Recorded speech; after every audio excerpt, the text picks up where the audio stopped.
Hello folks, Dick Fairburn here.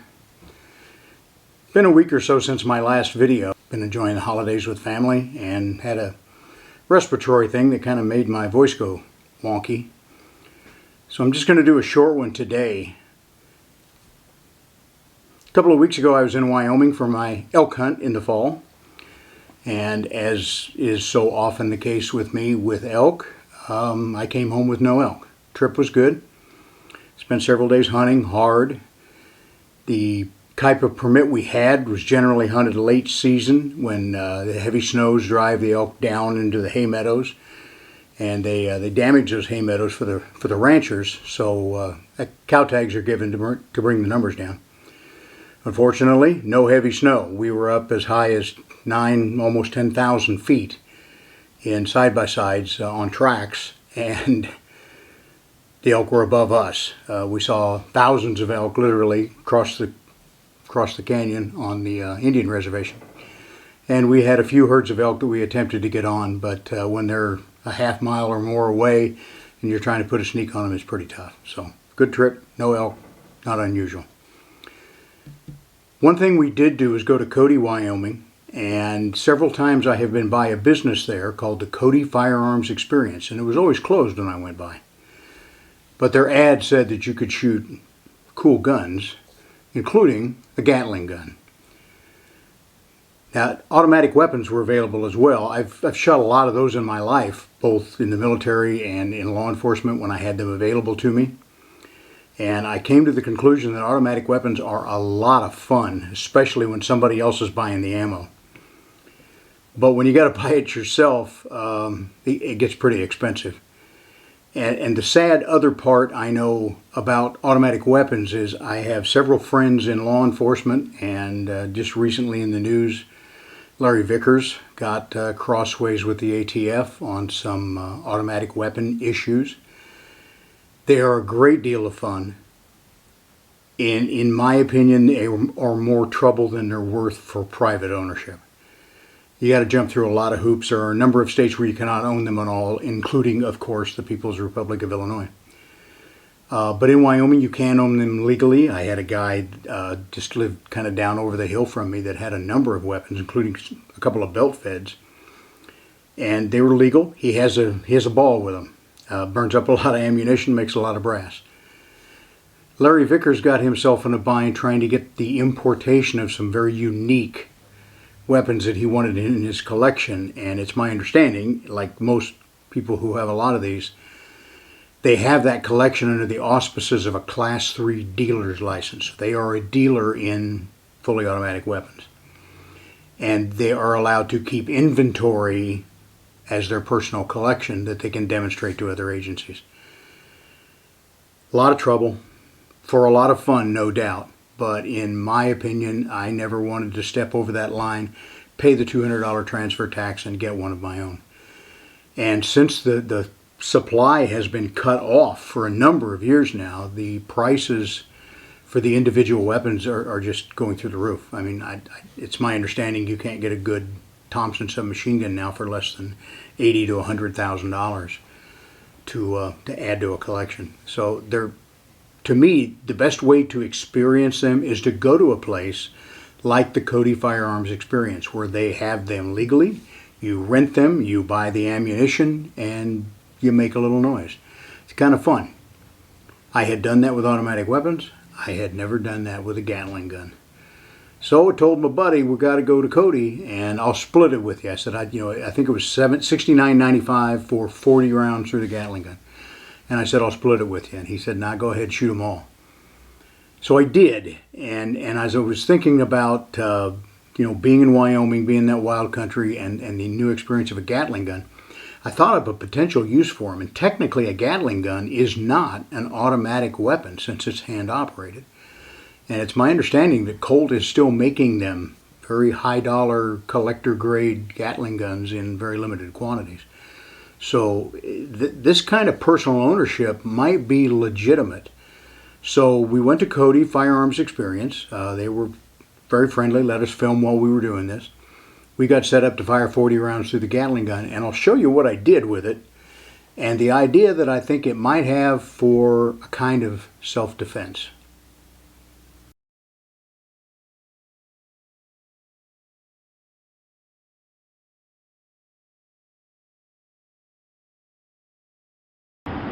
gentlemen, welcome to Cody Firearms Experience. This is a replica of an 1862 Gatling gun. It's made in Metamora, Michigan. It's about 8 or 9 years old. We've shot hundreds of thousands of rounds through this guy. Richard Gatling invented this 1862 model in 1861, patented in 1862. This was the very first Gatling gun. There was a lot of later models with different calibers. Ours is chambered in 45 Colt. Now, at the time that Mr. Gatling came up with this,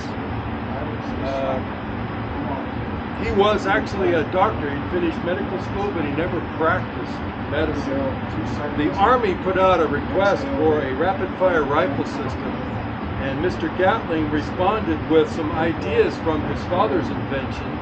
Father had created some farm tools, farm equipment. One of them was a machine that would plant seeds in the ground. And he used ideas from that to create what we call a battery gun, multiple barrels firing in alternating sequence. And he provided that for the Army. However, the Army at the time didn't buy his invention because they wanted it produced, or they wanted it to use the metallic cartridges of the day. Well, in 1861, the metallic cartridges, although they did exist, were very fragile, not very reliable.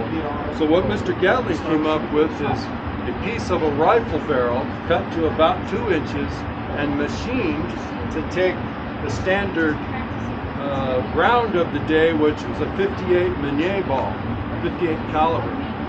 And so this was machined to accept that. You put a percussion cap on this end, black powder, of course, and smokeless powder had been invented. And then they would press in the projectile, and that became 1 round of ammunition for the Gatling gun, and they'd stack those up in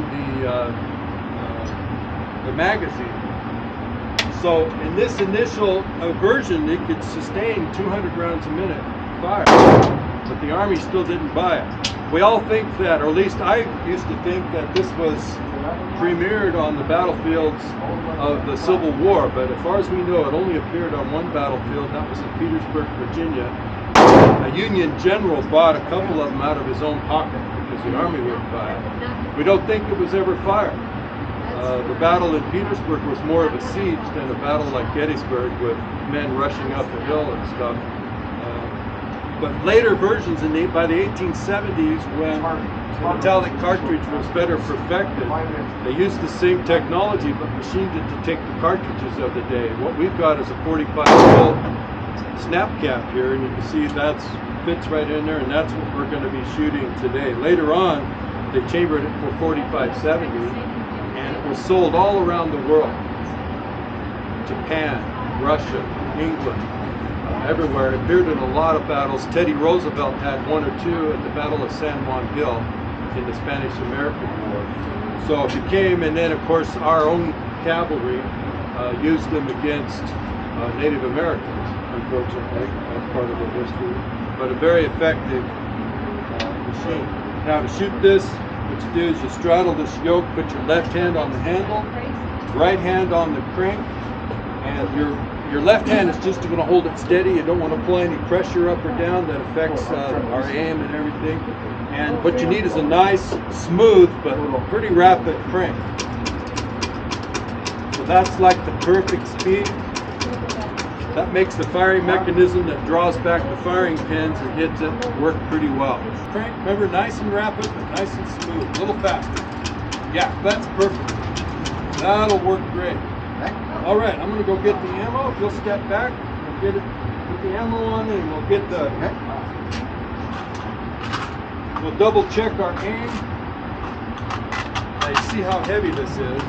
That's 40 rounds. What we understand is the guys that were carrying ammo for this were carrying 8 to 10 of these across the battlefield. A magazine would be illegal in Illinois. There you go. Yeah. Pull the screw, it drops down to the mechanism. I'll double check our aim. Alright, so I'm going to have you step up. You see we're in the 6 o'clock position. Okay. Before we take off shooting, I'm going to have you do 1 revolution. That'll give us a couple of rounds. We'll check our aim, and I'll adjust it if necessary. Then I'll have you crank away. So, whenever you're ready, 1 revolution. Up. All right, let's get that up a bit.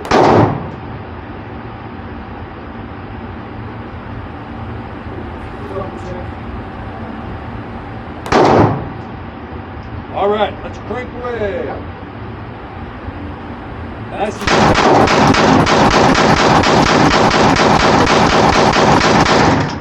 Up just a little bit.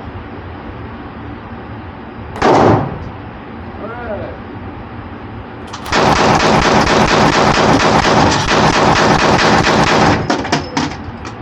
Excellent. They go empty, just like a machine gun. Okay, you can see there my idea was bear defense. You don't really have sights down where you can use them. The up and down angle, the left-right is kind of a little bit of manually shift. Ideally, you'd be firing some tracers so you could really walk them in. But as you see on that bear target, 40 rounds probably is going to deter him from a charge. Now, the problem I see is holsters. I got to call into Safariland. I'm going to see what we can do with a chest rig for that. Pretty big, pretty heavy, and you're really going to need those wheels on the ground to be able to do much movement with it. But that's my my theory of Gatling guns. That'll be great bear defense if you could line all the stars up just right. So I'll put this video out here as a kind of a New Year's Eve sort of comedy routine. I'm not that much of a comic. I'm going to get back into my series of self-defense handgun cartridges. I've covered the 380, the 9mm, and the 45 so far, and they're getting a lot of views, a lot of interest. Next up is the 40 Smith & Wesson. A lot of people are interested with what one-word adjective I'm going to give to the 40 Smith & Wesson. So I'll get back into those. I'm going to try to make several of those ahead as winter plans unfold. We're probably going to spend a little time down south where it's warmer than Illinois. But I hope to still be cranking out some videos for you. To come in this series of self-defense cartridges, after the 40, I'm going to cover the 38 Special revolver, 357 Magnum revolvers. And then we'll start veering off into some different directions. What about the 10mm instead of the 40 Smith & Wesson? I think it's a great bear defense load with the right ammo. Is it viable for self-defense? And we'll talk about that. Some of the Super 9mm semi-autos. The 38 Super was the first of those. And we've seen with the addition of stronger brass, some very hot loads available for the 38 Super. 357 SIG has a following out there. I don't know that it's a large following, but it's a very vocal following. So I'm going to cover your 357 SIG. And another kind of outlier is the Winchester 9x23. All three of those give similar performance. So I'm going to cover all of those in one video. We'll talk about smaller revolvers. What about 32 caliber revolvers? What about the new 30 Super Carry that Federal has brought out? Is that a decent self-defense cartridge? What advantages? What disadvantages? So we'll cover some more elements in there, maybe even going into the number 4 revolvers. 44 Special, 41 Magnum, 44 Magnum. Where do they fall on the self-defense continuum? So I hope you've enjoyed this one, looking at the Gatling gun that I got to shoot in Cody, and we'll get back into the rundown of self-defense cartridges very soon. Thank you. Y'all be safe out there and have a very happy New Year. Okay, we got them both here now. You ready? Bud got one. Ginger got one.